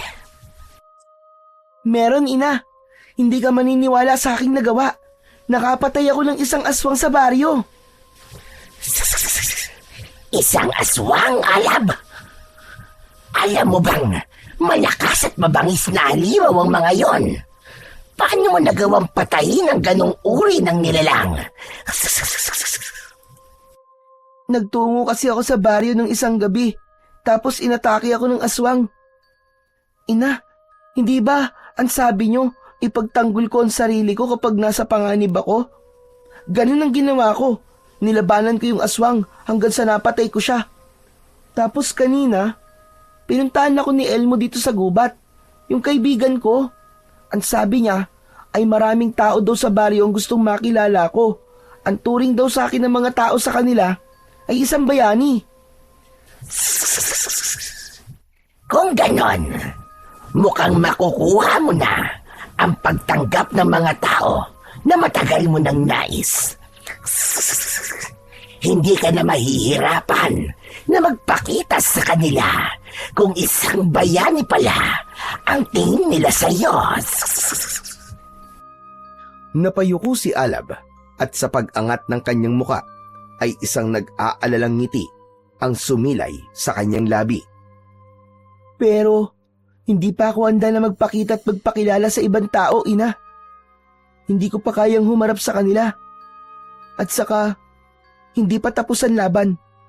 Patuloy pa rin ang pagsalakay ng mga aswang sa baryo ayon kay Elmo. Kailangan ko pa rin lumaban. Mag-iingat ka, Alab. Huwag kang papadala sa galit o takot. Gumamit ka ng isip at tapang.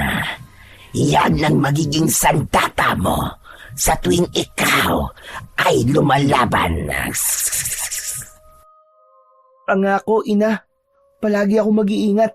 Isa pa, lagi ko rin pong daladala ang patalim na binigay niyo sa akin.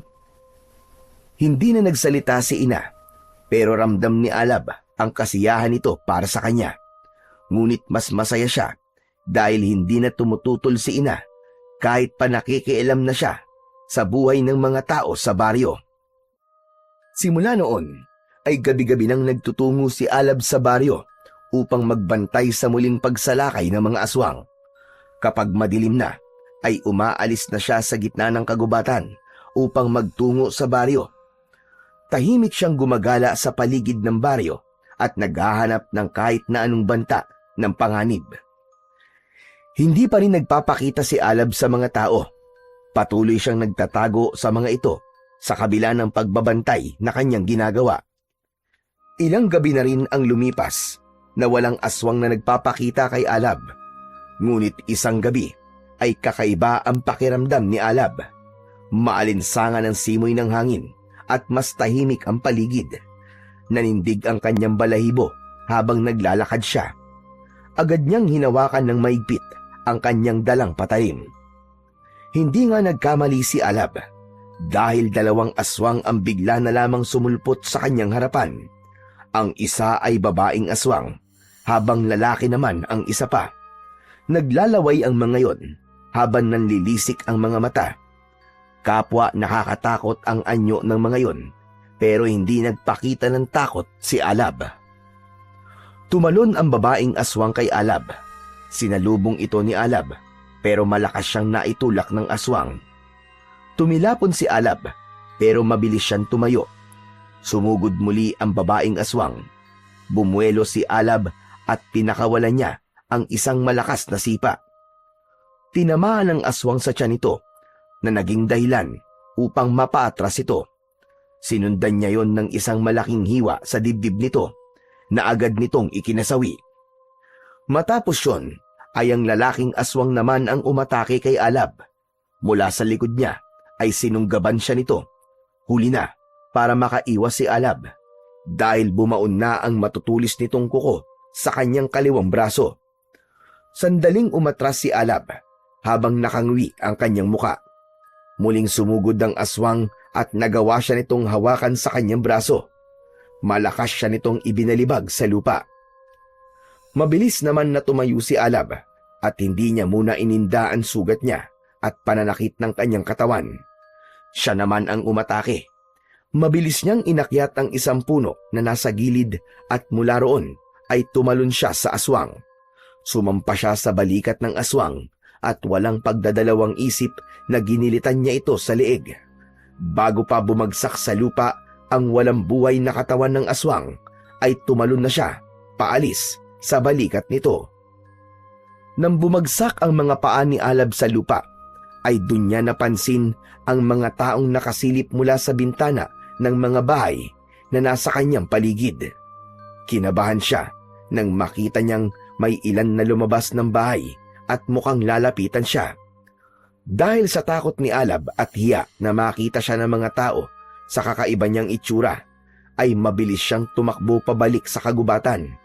Habang tumatakbo siya pabalik sa kuweba, ay dun niya naramdaman ang sakit at hapdi ng sugat sa kanyang braso.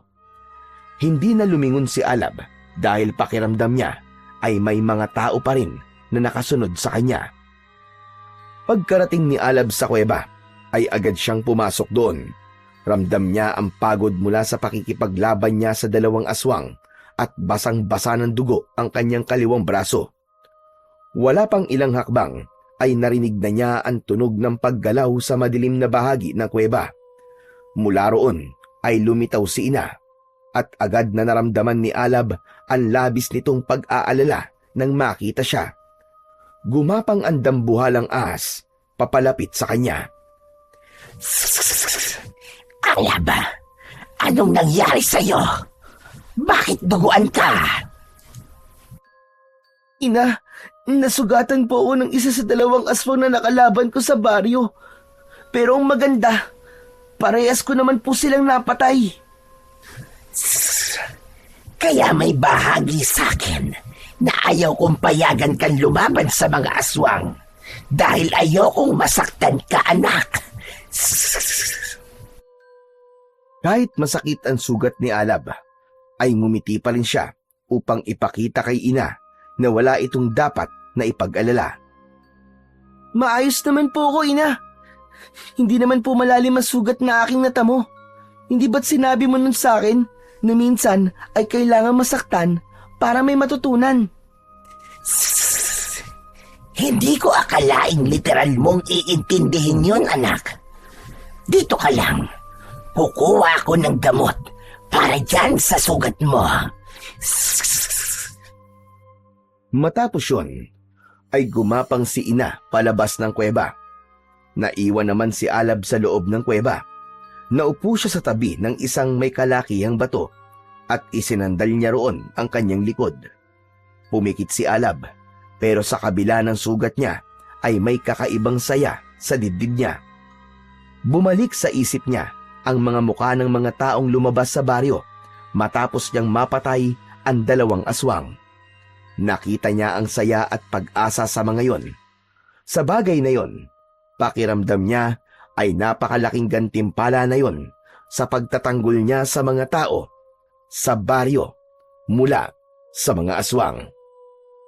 Hindi nagtagal ay bumalik na si Ina sa loob ng kuweba. Gumapang ito papalapit kay Alab habang may mga dahon sa bibig nito.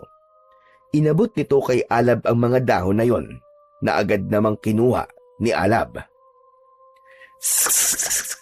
Nguyain mo ang mga dahon na yan, Alab. Tapos ay ilagay mo sa iyong sugat. Walang tanong na sinunod ni Alab ang utos ni Ina. Nilagay niya sa bibig ang mapapait at medyo malagkit na dahon sa kamarahang nginuya. Napangiwi siya sa lasa pero tiniis niya. Pagkatapos ay kinuha niya ang nadurog na dahon mula sa kanyang bibig at marahang ipinatong sa sugat sa kanyang braso. Napangiwi siya nang dahil sa hapdi. Ngunit ilang sandali lang ay naramdaman niyang nawala na ang sakit ng kanyang sugat. Alam kong hindi pa yon ang huli mong pakikipaglaban sa mga aswang, anak. Tama ka, Ina. Posibleng umatake ulit sila sa baryo, kaya dapat ay maging handa ako. Hindi ako titigil hanggang sa maging mapayapa ng muli ang baryo na yon. Alam kong hindi na kita mapipigilan sa pagnanais mong protektahan at ipagtanggol ang mga kauri mong tao. Kaya nararapat lamang na bigyan kita ng isa pang bagay. Isang bagay na magagamit mo sa iyong pakikipaglaban. Ibig sabihin, bibigyan niyo ako ng isa pang sandata. Ngunit hindi sumagot si ina. Sa halip, inilabas nito ang mahaba nitong dila. Sa dulo ng dila nito ay lumitaw ang isang bilog na bagay. Para yung bato, ngunit makintab at kulay berde na may kakaibang kinang mula sa liwanag ng apoy mula sa gilid ng kuweba.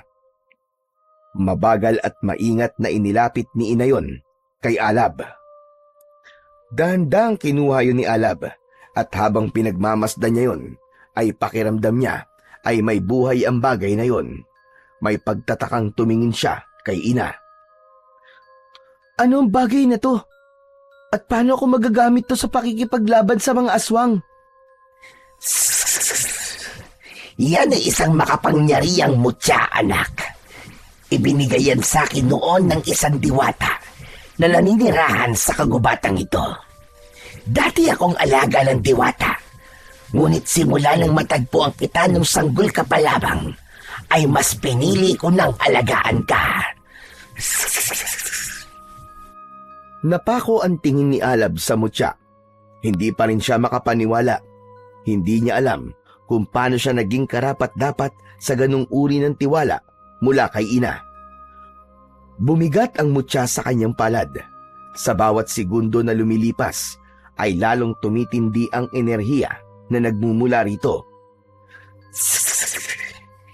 Ang mutya na yan ay magbibigay sa iyo ng kakaibang lakas at bilis.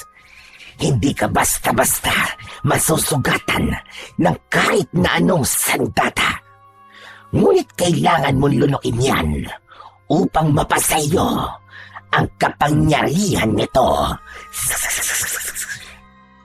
Ngunit ina, pagmamayari mo mutya na ito, hindi ko to kayang tanggapin. Sa'yo to eh. Ikaw ang karapat-dapat na magmay-ari nito at hindi ako. Mas kailangan mo na yan ngayon, anak. Lunukin mo na. Wala nang panahon para sa pag-aalinlangan. Malaki ang tiwala ko sa iyo, anak. Hindi na nakasagot pa si Alab. Inisip niya na kailangan niya ng dagdag na sandata laban sa mga aswang dahil wala siyang ideya kung anong klaseng mga aswang pa ang makakaharap niya sa susunod. Kaya naman, marahan niyang inilapit ang mutya sa kanyang bibig. May bahagi sa kanya na gustong umatras, ngunit nanaig ang pakiramdam niya na yun ang tama niyang gawin. Isinubo niya ang mutya at agad itong dumulas pababa sa kanyang lalamunan. Sa simula ay wala siyang naramdaman, ngunit makalipas lamang ang ilang segundo ay biglang nanikip ang kanyang dibdib. Naramdaman niya ang init na kumalat mula sa kanyang lalamunan, pababa sa kanyang sikmura, pataas sa kanyang dibdib at papunta sa buo niyang katawan. Napapikit at napayuko si Alab. Niyakap niya ang sarili habang ang init sa loob ng kanyang katawan ay naging mas masakit na. Pakiramdam niya ay parang tinutusok ng daan-daang karayom ang bawat bahagi ng kanyang katawan. Tuluyan nang napaluhod si Alab. Kasunod nun ay napahiga siya sa malamig na lupa. Nanginig ang buong katawan niya habang ang mutya ay tila gumagapang sa loob niya. Tila naglalakbay yon sa mga ugat niya at tinutunaw ang takot at kahinaan niya. Hindi niya na alam kung ilang segundo o minuto na ang lumipas. Ang tanging alam niya ay ang sakit at ang init sa loob ng kanyang katawan na hindi niya kayang pigilan. Ah! Ina! Masakit! Napakasakit, ina! Huwag mong labanan, Alab. Hayaan mong pumasok ang mutya sa katawan mo. Hayaan mong ipagkaloob nito sa iyo ang kapangyarihan nito. Tinubukan ni Alab na intindihin ang sinabi ni ina, ngunit ang isip niya ay nalulunod na sa kirot. Hindi na niya maramdaman ang kanyang mga kamay. Ang mga mata niya ay nanlalabo na rin hanggang sa tuluyan ng bumigat ang talukap ng kanyang mga mata. Sa pagkakataon na yon, ay nilamon na ng kadiliman si Alab at sa isang iglap ay nawalan na siya ng ulirat. Umaga na nang bumalik ang malay ni Alab. Nasilaw siya sa bahagyan liwanag mula sa labas na pumapasok sa butas ng kuweba. Maraan siyang bumangon, ngunit wala na ang bigat ng kanyang katawan. Napatingin siya sa sugat niya sa braso at laking pagtataka niya dahil naghilom na kagad yun. Hindi niya alam kung dahil ba yun sa dahon na inilagay niya roon o dahil sa kapangyarihan ng mutya. Nagulat si Alab nang marinig niya ang boses ni Ina. Binabati kita, Alab. Tinanggap ng katawan mo ang mutya. Ngayon, ikaw na ang tagapangalaga niyan. Gumapang si Ina palapit kay Alab. Pinakiramdaman ni Alab ang kanyang sarili. Tinignan niya ang mga kamay niya. Ina, pakiramdam ko ay bagong tao na ako. Parang may lakas na nasa loob ng katawan ko na gustong kumawala. Yan ang kapangyarihan ng mutya. Huwag kang mag-alala. Dahil hindi lang yan magbibigay sa iyo ng kakaibang lakas at bilis. Magiging gabay mo rin yan sa bawat laban na iyong kakaharapin. Maraming salamat, Ina. Napakalaking bagay na meron akong ganitong sandata laban sa mga aswang. Wala akong hiling kung hindi ang iyong kaligtasan. Sana sa oras na matapos mo na ang iyong laban sa mga aswang ay magkaroon ka ng lakas ng loob na magpakita sa iyong mga kaori.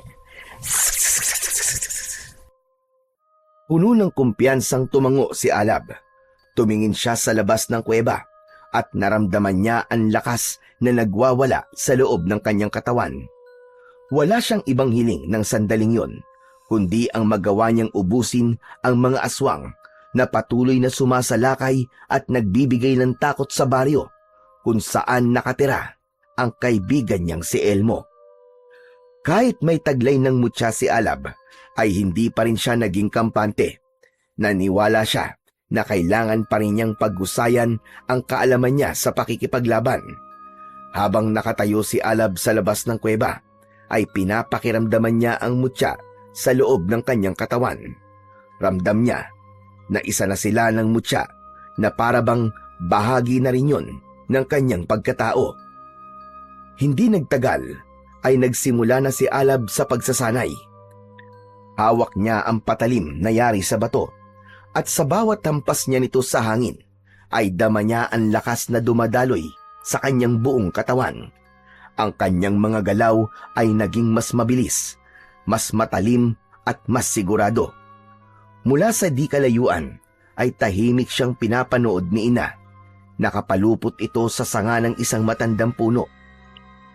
Nang magtama ang mga mata nilang dalawa, ay napangiti si Alab dahil nakita niya na sobra siyang ipinagmamalaki ni Ina. Muling dumating ang gabi at gaya ng nakasanayan ay muling lumabas ng kagubatan si Alab upang magtungo sa baryo.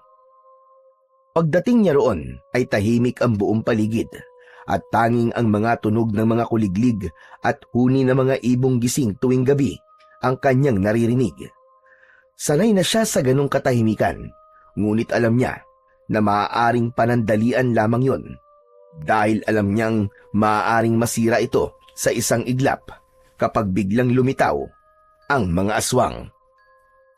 Habang naglalakad si Alab sa gitna ng kadiliman, ay napansin niya ang isang kubo na bahagyang may liwanag mula sa loob. Mula sa isang maliit na bintana ay nakita niya na nakasilip doon si Elmo. Nagliwanag ang mukha niya at mabilis siyang lumapit sa kubo. Maging si Elmo ay napangiti nang makita ang kaibigang si Alab. Alab, ikaw pala yan. Halika, pasok ka muna. Natigilan si Alab nang umalis si Elmo sa bintana. Hindi nagtagal ay bumukas ang pinto ng kubo at nakita niya roon si Elmo. Sumilip si Alab sa loob ng kubo at may nakita siyang isang matandang lalaki na nakaupo sa sahig. Nakatingin yun sa kanya. Nag-alinlangan si Alab na pumasok. Tila napansin naman ni Elmo na nakatingin siya sa matandang lalaki, kaya muli itong nagsalita. Huwag ka mag-alala, Alab. Si Lolo Marsing yan. Ang lolo ko. Mabait yan. Halika na. Pumasok ka na muna. Tumango si Alab. Marahan siyang pumasok sa loob ng kubo. Maliit lang ang espasyo. Matapos isarado ni Elmo ang pinto, ay inakbayan siya nito. Lolo Marsing, siya po si Alab. Siya po ang kaibigan ko. Siya po yung sinasabi ng mga tao na parang batang unggoy kung gumalaw habang nakikipaglaban po sa aswang. Alab, siya naman ang Lolo Marsing ko. Siya ang aking pamilya. Marahang tumayo si Lolo Marsing at lumapit kay Alab. Maraming salamat, Utoy.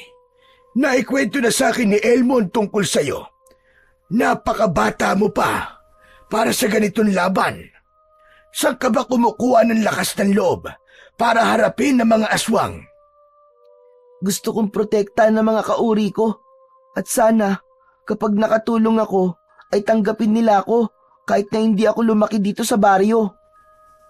Alam mo, Alab, ang totoo ay tatanggapin ka ng mga tao. Hindi mo kailangan gawin ang lahat o makipaglaban sa mga aswang. Minsan, sapat na ang pagpapakita mo na karapat-dapat ka sa pagtanggap na yon. Akala ko kasi, kailangan ko munang tumulong o gumawa ng isang mabuting bagay bago nila ako tanggapin.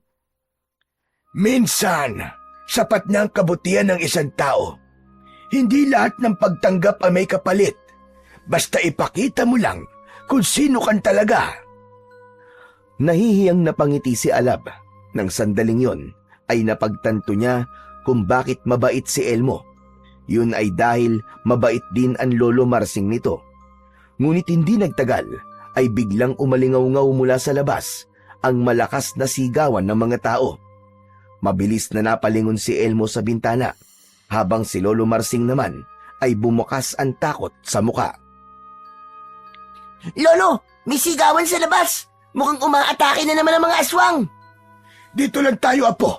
Huwag tayong lalabas dahil hindi natin kayang labanan ng mga halimaw na yon. Humigpit ang hawak ni Alab sa patalim. Bumilis ang tibok ng puso niya. Hindi dahil sa takot, kundi dahil sa matinding determinasyon niyang protektahan ang mga tao sa baryo na yon. Kailangan ko na lumabas. Kailangan ko nang harapin ang mga aswang. Nagulat si Alab nang yakapin siya ni Lolo Marsing. Sumunod naman si Elmo sa pagyakap sa kanya. Mag-iingat ka, Alab.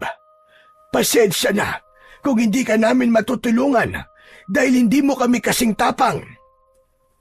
Walang nasabi si Alab. Nanatili siyang nakatayo, pero sa loob-loob niya ay may dumaloy na kakaibang init sa kanyang dibdib. Dahil yun ang unang beses na may taong yumakap sa kanya. Parang may bahagi ng pagkatao niya ang biglang nabuo sa yakap na yon. Hindi niya alam kung paano ipapaliwanag, pero parang may kung anong puwang sa kanyang puso ang napunan. Nang matapos siyang yakapin ng dalawa, ay matapang na tumango si Alab at mabilis siyang lumabas ng kubo. Sa ilalim ng malamlam na liwanag ng buwan, ay nakita niya ang mga tao sa baryo na nagtatakbuhan dahil sa labis na takot. Agad na nagtago si Alab sa likod ng isang malaking puno na nasa tabi ng daan upang makita kung ano ang nangyayari. Mula roon ay tanaw na tanaw niya ang isang aswang na mas malaki kumpara sa mga unang aswang na kanyang nakaharap. Nararamdaman ko na mas malakas siya. Mabuti na lang at binigyan ako ni ina ng mutya. Huminto ang malaking aswang sa gitna ng daan at matalim itong tumingin sa paligid. Ilabas niyo ang batang unggoy na pumatay sa mga alagad ko. Hindi ko hahayaang may isa pa siyang mapatay sa mga kauri ko. Oras na para ako mismo ang humarap sa kanya at pumatay. Walang pagdadalawang isip na lumabas si Alab sa kanyang pinagtataguan. Naglakad siya papunta sa harapan ng aswang at walang takot niya itong tinignan. Ako ba ang hinahanap mo? Ikaw nga. Ikaw nga ang batang unggoy. Magbabayad ka sa ginawa mong pagpatay sa mga alagad ko. Ikaw ang dapat magbayad dahil ang mga katulad mo ang nag-aasik ng takot at kamatayan sa lugar na to. Sa pagharap ni Alab sa malaking aswang, ay naramdaman niya ang bigat ng sitwasyon. Hinigpitan niya ang pagkakahawak sa kanyang patalim. Mula naman sa loob ng kanyang katawan, ay ramdam na ramdam niya ang init at kapangyarihan na dulot ng mutya. Biglang sumugod ang aswang habang nakaumang ang matutulis nitong mga kuko. Lumundag si Alab paatras at mabilis na pumihit pakanan. Tumakbo siya at umakyat sa isang puno, sabay talon sa ibabaw ng bubong ng isang kubo. Nakita niya ang aswang sa ibaba at mula roon ay tumalon siya upang umatake. Tumama ang patalim ni Alab sa tigiliran ng aswang. Isang malalim na hiwa ang natamo ng aswang, pero alam niya na hindi yun sasapat upang mababagsak niya ito. Ang aswang ay napangiwi sa sakit, ngunit hindi natinag. Kinalmot nito si Alab at bumaon ang mga kuko nito sa kanyang balikat. Napaatras si Alab at sumadsad siya sa lupa, pero agad din siyang bumangon. Muli siyang sumugod at ginamit niya ang kanyang liksi upang lituhin ang kalaban. Nakita niya ang pagkalito ng aswang habang pilit siya nitong hinahabol ng tingin. Kapag may pagkakataon, ay bigla na lang aatake si Alab sa aswang at sinasaksak niya ito ng patalim sa iba't ibang parte ng katawan nito. Hanggang sa nahuli ng aswang si Alab, nagawa nitong hawakan ng leeg niya at walang kahirap-hirap siya nitong itinaas. Nagtama ang mga mata nila. Pilit na nagpumiglas si Alab, ngunit naramdaman niya ang bahagyang pagbaon ng mga kuko nito sa kanyang leeg. Bitiwan mo ako! Bitiwan mo ako! Huli ka, batang unggoy. Akala mo ba ay matatalo mo ko dahil lang sa mabilis ka? Hindi pa'y pinapanganak ang papatay sa akin. Habang nakatingin si Alab sa aswang, ay nakita niya ang pagbakas ng gulat sa mukha nito. Yung pala ay mabilis nang gumapang si ina sa katawan nito at sa isang iglap ay nagawang paluputan ng dambuhalang ahas ang aswang. Nang humigpit ang pagkakalingkis ni ina sa aswang, ay napasinghap ang aswang at tuluyan na itong nabitiwan ang leeg ni Alab. Ina, anong ginagawa mo rito? Tinutulungan kita. Hindi mo ba nakikita? Humalag ang aswang, ngunit masyadong malakas ang pagkakalingkis dito ni ina, kaya hindi na nito nagawang makagalaw pa. Matapang na tumayo si Alab at tumalon siya ng mataas. Sa isang kisap mata ay nagawa niyang ibaon ang patalim sa leeg ng aswang. Matapos yun ay hiniwa niya ng malaki ang leeg ng aswang. Sumirit mula roon ang malapot na dugo ng aswang. Doon na pinakawalan ng dambuhalang ahas ang aswang, at nang bumagsak sa lupa ang katawan ng aswang, ay halos durog na ang mga buto nun dahil sa tindi ng pagkakalingkis dito ni ina. Unti-unting lumitaw ang mga tao at pinalibutan ng mga yon sina Alab at ina. Napansin ni Alab ang pag-aalinlangan ng mga tao na lumapit dahil sa dambuhalang ahas na nasa likod niya. Wala kayong dapat na ikatakot. Ang ahas na ito ay kakampi natin. Ang pangalan niya ay Ina. Siya ang nagpalaki sa akin sa gubat. Siya ang tumayong nanay ko mula pa nung sanggol pa lamang ako. Isang mahabang katahimikan ang namayani. Hanggang sa makalipas ang ilang sandali, ay marahan ng lumapit ang mga tao kina Alab. Nagliwanag ang mukha ni Alab nang makita niya sina Elmo at Lolo Marsing. Masayang lumapit ang dalawa sa kanya. Alab! Grabe! Napakagaling mo! Ang husay ng galaw mo! Para kang action star! Salamat sa ginawa mo, Alab. Hindi biro na hinarap mo ang pinuno ng mga aswang. Sigurado ko na dahil wala na ang pinuno ng mga halimaw na yon, ay tapos na rin ang pagsalakay nila dito sa aming baryo.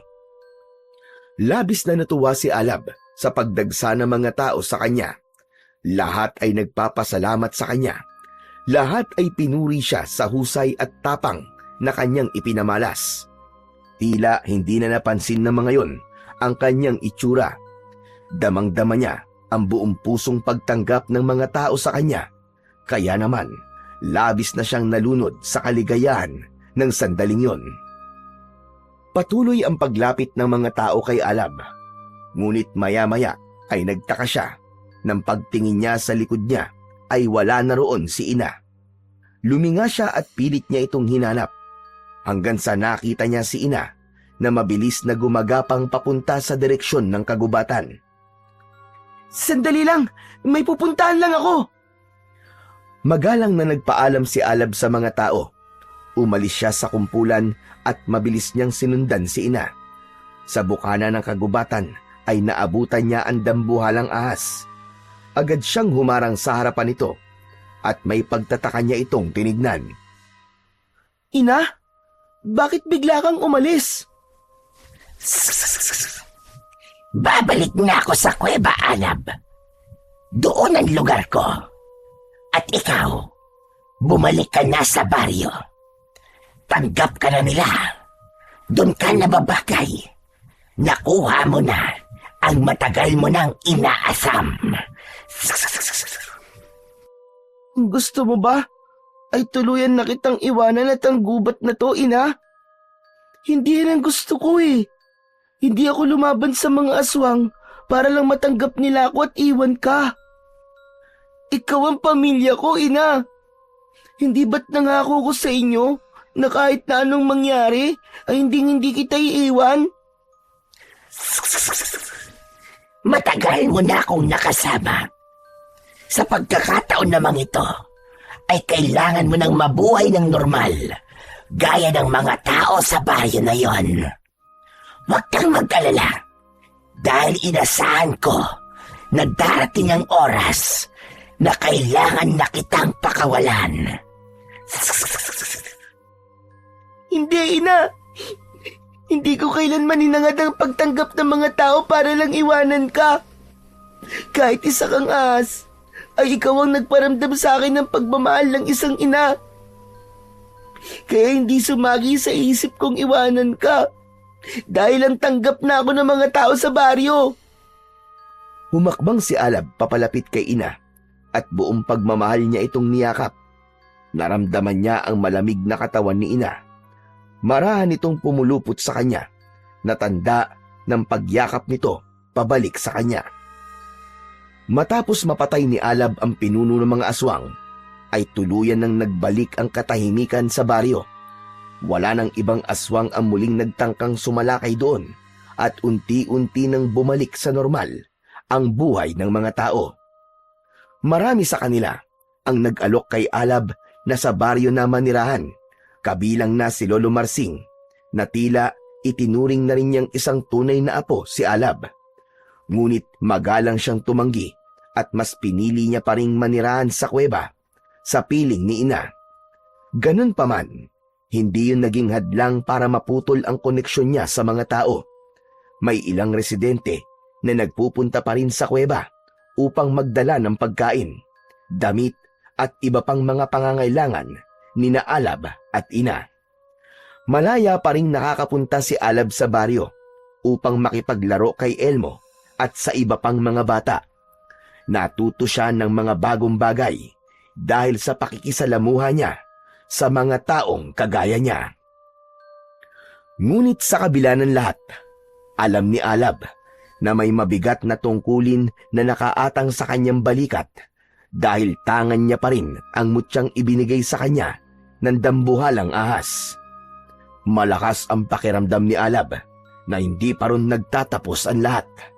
At kapag muling dumating ang pagkakataon na kailangan niyang gamitin muli ang kapangyarihan ng mutya, ay naniniwala siyang palagi siyang handang ipagtanggol ang dalawang mundo na parehas niyang minamahal.